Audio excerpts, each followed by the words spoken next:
Ayan, luto tayo ngayon ng potato. Ito ay iniwa ko ng ganyan. And then minced pork. At tara, luto tayo. Ito lang panggisa ay bawang. At ito na pala yung ating toyo na mayroong black pepper na yan. At saka chicken seasoning powder. Ayan, igigisa na natin. Igisa na natin itong ating minced pork at potato.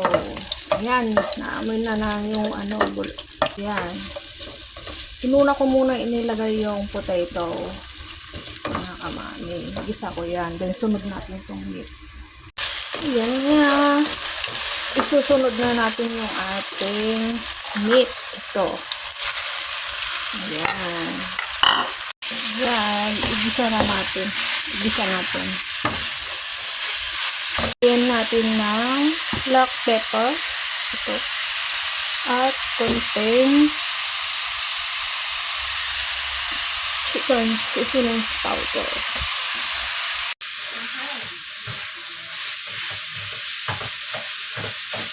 Yan na, pwede na natin ilagay yung ating soy. Ayan. Yan siya. Sa mabali mag-a-add ako ng konting water para maluto yung ating patatas.